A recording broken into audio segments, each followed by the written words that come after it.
What's up guys, Lewis here from Indie Credible, back with another kind of indie game review, because this is a review in progress for the Blackout Club, which is developed by Question, a development team called Question, and it's also being self-published by the development team. Now the Blackout Club, a little bit of context on the game before we dive into it, is an up to 4-player cooperative horror game. It's been available on PC in early access for the last 6 months, and it's now coming to Xbox One, PS4, and getting a 1.0 release on PC on the 30th of July. So if you're interested in picking a game up after this review, then that's when it releases available to you. So the reason this is a review in progress is, as I said, this is an up to 4-player game, and getting 3 other people sat down at the same time in their own homes and recording gameplay footage is not the easiest thing to do. I hope people can appreciate who are adults and have lives as well. So that's what's a review in progress. I personally have put in about 7, maybe 8 hours to the game so far. I've played solo, I've played co-op with one other person, I've played in a free with randoms, and I've also played as a team of 4 in a private party. So I have lots of perspectives and experiences in the game. I wish I could say this is a full review. I have a lot of impressions, a lot of mixed feelings about the game that I want to share with you guys, but I don't want to sit here and say, this is my final review of the game, because I haven't actually finished it. I haven't seen where the narrative goes at the end. I haven't unlocked the final stage of the game. So that's kind of, see it as you will. If you're not happy with that, you want to go find the full review, by all means go do so. But this is going to be a deep, in-depth chat about what I've experienced in the game for the first 7, 8 hours that I've played. But anyway, let's dive straight into it. So the Blackout Club, as I said, is a 4-player, I've said it for 3 times now, 4-player cooperative horror game. Best seen as a horror stealth game. The idea is you're trying to be as quiet as possible and not be seen. The story is pretty simple from what I've got so far. It's effectively kids versus parents. The tutorial that opens up is actually very good. It's probably one of the best elements of the game. And you're playing as a girl called Isabel. It takes you through the game's basic mechanics. And then at the end of the tutorial, this is not really a spoiler because it's the start of the game, Isabel's kidnapped. Isabel is taken by someone, and you're playing as a group of kids who form the Blackout Club. The Blackout Club is this kind of group of youths who get together every evening, and they go and find out what's going on with their town, basically. Because every evening, the parents wake up from their sleep, and they're sleepwalkers. They're walking around sleepwalkers. They're kind of, I can't work out whether they're possessed or they're kind of worshipping this very bizarre sign, or the sign, the shape. Sorry, in the game it's called the shape, and the shape's this like invisible entity that you can only see when you close your eyes, and they seem to be worshipping that. They're talking to themselves, and they're kind of almost they're possessed somehow. We don't know. I don't know what yet. I've not got that far in the story, but that's the way it goes. Missions play out by you jump into an area, you're given sometimes 2, sometimes 6 objectives to complete. You do that as a team, you go back to the Blackout Club, you get your XP, you then go on to do the next one, and as you go through, kind of narrative is given to you in very small, slow snippets. But that's the main idea of the game. That gives you context now. When I get into talking about mechanics, when I get talking about narrative, that gives you an idea of how the gameplay loop works. So let's kick off with narrative. So the tutorial showed a lot of promise with this, and I was very intrigued to know, okay, who took Isabel? Who are they worshipping? What's going on here? And so this. And I'm now 7, 8 hours in. I can't tell you I don't know anymore. The narrative seems to be unlocked in a very bizarre way. So there's 3 main sections to the map you can explore. You start off in section 1, obviously. The next one is unlocked at level 4, which I have unlocked. I'm currently just before level 5. And then the final one is unlocked at level 12. And I'm pretty sure when you get there, you'll get the last bits of the story. Because it seems when I unlocked the area 2, I got a new recording on the TV at the hub homeworld. I could see, and it was Isabel's parents explaining stuff. I won't say exactly what they were saying. And I was also, like, the cork board you have there got updated with some kind of newspaper cuttings. I still haven't worked out yet. Each level is full of bonus evidence. I still haven't worked out yet if collecting more bonus evidence gives you more clippings. I'm not 100% sure. I can't confirm how that works, but there is bonus evidence. Mostly I find it gives you XP. I don't seem to be finding it's the same evidence over and over and over, so it seems to be only there to get XP rather than add to the story, but I don't want to say that for sure and be wrong. So the other way the narrative is given to you is every time you finish a mission, you come back, it says, do you want to listen to your dream? Or your blackout dream? So you listen to your dream. It's, I don't want to be harsh, but I'm going to have to be harsh. It's a very poor voiceover kind of narrative. There's no emotion to them. So they're talking about what, I want to be good and all this, and then they're kind of this weird entity is speaking back to them, and you hear this conversation, but there's no emotion in it. It feels like any Joe Bloggs has just recorded this, and it's hard to get into it when you don't really have an emotive side towards it. But that's another way you get narrative there, and that adds to your journal logs, which you can check back at Homebase. But that's pretty much all the narrative you need to know about going forwards, or all I know about anyway. So gameplay, let's dive into the gameplay.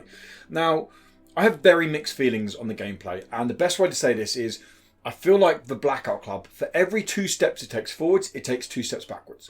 I'm starting to go, I'm really enjoying this game. That was cool. And then all of a sudden I'm going, why are you doing this? Why? And we kick off with my first experience, and we go all the way through to my most recent experience. So we jump in as a team of 4 at first. Tom hadn't quite joined us. So we're as a team of 3 at first. We're in the game, and we jump straight in. All of a sudden, we can't hear each other. And it turns out in loading screens, I should actually go back. So the game prompts you to use in-game audio. And this is one of the biggest issues with the game, actually. So as soon as you load the game up, it offers this enhanced horror mode. And you're like, what's this? And it basically means that it has proxy chat. So when you're talking, I say proxy chat. There's no proxy chat because you're kind of speaking over radios is the way I get the impression of it. Because if my teammate is the other side of the map, they can still hear me. But the idea of it is if I'm speaking, the sleepers who are walking around, the sleepwalkers, they can't see anything, but they can hear stuff. And you have a little eye at the bottom that kind of, 1 bar is you're making tiny bit of noise, 2 bars you're making medium noise, 3 bars you're making a lot of noise, and chances are they're going to hear you and come towards you. But anyway, the enhanced horror mode means that by speaking you're making noise, and it means you can get more chance of hearing. So if there's a sleeper right in front of you and your team are talking to you, then the idea is we thought it would be a case of, now my radio is making noise because my team are talking to me, the sleeper's going to get me, which would really add to the whole shut up, I'm in the closet kind of mechanic, really add to that cooperative horror experience. We were so let down, I'm not kidding, when this isn't volumized, this chat. So if I'm talking, if I'm shouting, if my colleague or my teammates are talking, it makes no difference. You only ever get 1 bar on that, which is the same, to put it in perspective, as you crouched, creeping across concrete. So instantly, the mechanic that we thought showed a lot of potential for the game, and we felt the where the game was meant to be played, is useless. It's non-existent. Doesn't really work. It does work, but you have to be literally pickpocketing them. You have to be right behind them going, "Oi, hello mate, look at me."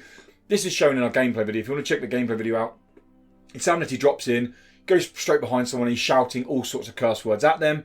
They don't even turn around. And we were straight away like, so this mechanic just doesn't work. All of us had it turned on, just to be clear there. So anyway, going back to the in-game chat. So that's why we're using in-game chat, not party audio. In-game chat has a lot of bugs when you're in a private party. When you load in over a loading screen, you can't hear anyone. I mean, that's happened before in other games, so that's fine. The bigger issue is once you finish the mission, you go back. The host of your friend's party cannot hear anyone, and no one can hear them. So when you're swapping out equipment to try and level up, to try and work as a cooperative experience, no one can hear them. So all of a sudden you've got to watch what they're doing, because it's just a bit of a stupid bug. Now, I have no doubt this bug will be patched, but I'm just saying I have to speak about this on the build I played, and that was in the build I played, and it was a little bit frustrating to say the least. But anyway, so you're in the hub world where you can customize, you can get perks, you can get different equipment to take into the actual missions, which I'll get onto the hub world more later in the review. But you then go out into the mission. The missions are procedurally generated, which is fine, absolutely fine. The reason it's not great is because there is a lot of repetition here. So, for example, there's a mission with a torch. There's a mission where you have to steal some posters and plant these like posters all over the map. I've played the torch mission 4 times now, and I've played the poster mission 3 times in the space of like 7-8 hours, which is, repetition is clearly there. The repetition is clearly setting in. It's making me do the same kind of things over and over again. Plant audio bugs, and I'm very much doing the same. which is not a very good thing, especially with how slow progression is. But again, I don't want to tease too much. I'll get onto that in a minute. So the actual missions are, again, they're fine. Okay, you jump in, you do your objectives as a team, you leave the map, you get XP, and you go from there, which seems like a good point actually to jump onto the progression. So when you get the XP, it starts off fine. Done the first mission, we level up. Great. Leveling up gives you perk points. Also unlocks new areas of the maze, they say, which is like an underground area on the map. And it also gives you new enemies. Like, not every level up gives you new enemies, but it gives you a new environmental hazard / enemy to kind of manipulate your way past. So we're fine. Level 2, flew through it. Level 3, started getting quite slow. And the fact that the next area unlocked at level 4, it felt a bit like, come on, we just want the next area. Now, we got the next area, level 4. We got some new story content. We got a new area in the maze. We got some new environmental stuff with speed traps. We're like, great, cool. Let's really get into the meat of this. Let's go to a new area. Now, the areas are all connected. There's 3 areas overall. You unlock it at 4. You unlock it at level 12. And they all seem connected. You can run between them once you unlock them, which is fine. It's nice. It adds into the whole overarching feel and story of the town, the village. The fact is now, we have done 5 missions at level 5. Didn't get caught once. Got some bonus evidence on the missions. Kind of made our way through the missions at a nice pace. We still haven't leveled up. Honestly, 6 or 7 missions it's going to take to level up to level 5. And then to think that the next section of the map is unlocked at level 12, we're thinking, wait a minute, that's going to be 50 to 60 repetitive missions to get the final section of the story, of the map, of the content. This isn't a free-to-play game. This isn't a game that you're like, oh, do you know what? It's free-to-play. It's fine. We just grind through it. This is a game that's going to cost you about 20 quid to jump into, maybe 15 quid, depending on what region you are.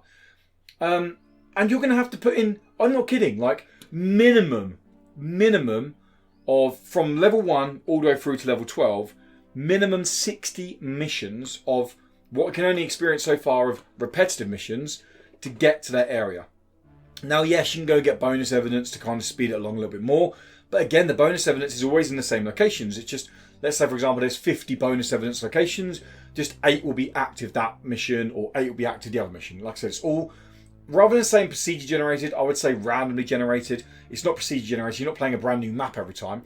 Just locations and quest markers and quests and objectives are randomly generated from a pool of what doesn't seem massive at the moment. But so that's another one of my big issues is progression in the game. It feels, for lack of a better term, pretty disgusting, and it feels very slow, and it feels like we're going to keep plugging away at it, but we have no interest of grinding to level 12. If we were like, oh, do you know what, in 4 hours time we'll probably get to level 12, we might be right. But to think that we're not even halfway to level 12 and playing the game 7-8 hours, we'll probably look at another 10 hours, because let's remember, XP bars slow down. 10 hours to get to 12, we're a little bit like, do you know what, if we make it there, great. If we don't, are we really fussed? Not really. And that's just a shame. And that feeds back into the game starts to do stuff nicely, and all of a sudden I'm like, oh, why is it doing this? Why is it so slow progression? Why does the audio stuff not work? So, as I said at the beginning, I've played this game as a solo, I've played it in duos, I've played it in a free with randoms, and I played it with a team. Now, with a team is no doubt the hardest, but it should be hard. The horror element is done probably the best it can. Doing horror in a co-op game, as Insanity again pointed out, is never easy to do. And if you watch the gameplay video, you notice straight away we jump in and we do act a little bit stupid. We're running around, jumping on sleepers' backs and doing all sorts of stupid stuff. Because when you're as a team, it takes away the scariness and it adds more of a kind of, let's just be stupid. Now, we did start to take it seriously more as the levels progressed.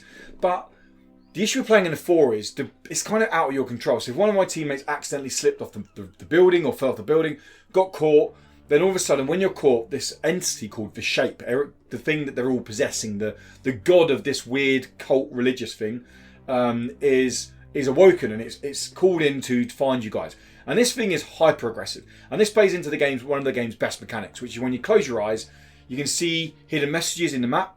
You can also see markers showing you where the objective is, and you can see the shape. You can only see the shape dude or dudette, whoever it is, when you close your eyes. You'll know they're near you because you'll get this like distortion around your screen when they're near you, but you can't actually see them unless you close your eyes. And there are ways like throwing foam over them to get them to show up to be able to shoot them. But shooting them or killing them with a tranquilizer dart only means that another one's going to come 2 minutes later. They're not one shape. There's multiple of these entities. So yeah. When you're playing in a 4, your teammate gets caught, the shape comes, the mission becomes a lot harder. And it is fun playing with friends, but it's a lot harder. When I played it with randoms in a 3, it was easier, but it was still challenging. I played it solo, and I'll be honest, I had a lot of fun playing this game solo. If someone was to ask me, can I finish this game solo, I'd say yes. There's a lot of grinding to go on, and it's very slow paced. It's not like a story stealth game, but when I played solo, it's down to me. I messed up, it was my fault. And I quite enjoy playing a stealth game solo for an hour and a half. The most fun I had, by no shadow of doubt, is when I played with Insanity just in a pair. So just him and I played. We had a lot of fun. We were very serious. We took the game very seriously. We worked through the game's mechanics. We found bonus evidence. We were kind of doing everything as a team, as it was meant to be done. And I'm not going to lie, I had a lot of fun sitting down and playing the game with Insanity and taking it very seriously. I could have been playing it with Dan, I could have been playing it with Tom, but playing in a 2 seems to be, for me, the most fun I've had definitely playing this game. Just the progression was kind of slowing it down. Now, as I said, when you're in the hub world, and we'll wrap up with the hub world, you can buy new clothes with in-game currency called candy that you get through finishing quests and missions. You can read journals, you can look at the court board, you can look at narrative snippets, but you can also level up your perks. Okay, you get perks, you get major perks and minor perks. Minor perks like start the game with a lockpick or get 10% extra stamina. Major perks are like major gameplay mechanics that can genuinely alter the way you play the game. The 4 starting ones are prank calls, so you can call one of the sleepers and it distracts them so you can sneak past them. Drones, so you can fly a drone around for kind of reconnaissance. Unstoppable, which means you don't take as much damage. And takedown, meaning you can kind of sleeper hold the sleepers and get them down to the ground and stun them for like 10 to 20 seconds. All of these perks are you can level up. They start with what cost 1 perk point, then 2 perk points, and 3 perk points, and all the way up. You can imagine how it goes. Again, you only get 1 perk point every time you level up. So progressing through these is super slow. Another annoying thing is there's no way of refunding points. So the game doesn't tell you that you can't have 2 minor perks at once. So I brought 2 minor perks at level 3 thinking, oh, they stack, I can have one active or the other one.